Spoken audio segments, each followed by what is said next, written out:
নারীদেরকে পেছনে ফেলে রেখে প্রকৃত বা সুষম উন্নয়ন একেবারেই সম্ভব নয়। নারীর অংশগ্রহণ অবশ্যই প্রতিনিধিত্বমূলক হতে হবে এবং দীর্ঘমেয়াদী হতে হবে। আর প্রান্তিক পর্যায়ে যারা নারী তাদেরকে তুলে আনতে হবে। আজকে যে নারীর ক্ষমতায়নের ব্যাপারে সরকার অত্যন্ত উচ্চ মাত্রায় চিন্তা করছে তার প্রমাণ কিন্তু আমি ঢাকা জেলা প্রশাসনে কখনোই মহিলা ডিসি প্রতিনিধিত্ব করবে সেটা কিন্তু কখনোই ভাবা যায়নি। আমাদের পাশেই রয়েছে ঢাকার পুলিশ সুপার মহোদয় রয়েছেন।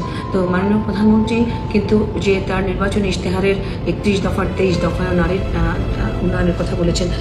উনি 23 দফায় বলেছেন নারীর ক্ষমতায়ন ও উন্নয়নের বিষয়ে বলেছেন, জীবনমান উন্নয়নের বিষয়ে বলেছেন, সংসদের প্রাধান্যের কথা বলেছেন।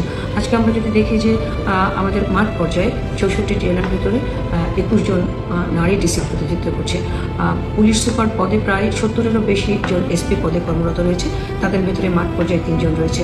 আমাদের সংসদে প্রতিনিধিত্বের কথা বলেন যে আমাদের 57 জন, 50 জন সিলেক্টেড এমপি মহোদয় রয়েছেন এবং 7 জন ইলেক্টেড এমপি মহোদয় রয়েছেন, 3 জন পার্লামেন্ট আপনার মন্ত্রী পর্যায়ে রয়েছে। তো মানে নারীর জয় জয়তা কিন্তু সর্বত্র। সব থেকে বড় কথা কি এখন কিন্তু আমাদের দেশের মোট জনগোষ্ঠীর প্রায় অর্ধেকেরও বেশি নারী। এর ভিতরে 75% কিন্তু শিক্ষায় নিয়োজিত, তার ভিতরে 61% উচ্চ শিক্ষায় নিয়োজিত। এই যে নারীর অগ্রযাত্রা, এটা কিন্তু রোধ করা একেবারেই সম্ভব না। সব থেকে বড় কথা, মাননীয় প্রধানমন্ত্রী একটি ন্যায়ভিত্তিক, মানবিক, সমৃদ্ধ, স্বনির্ভর বাংলাদেশ গড়বার জন্য নারীর অংশগ্রহণকে মেইন প্রাধান্য দিয়েছেন।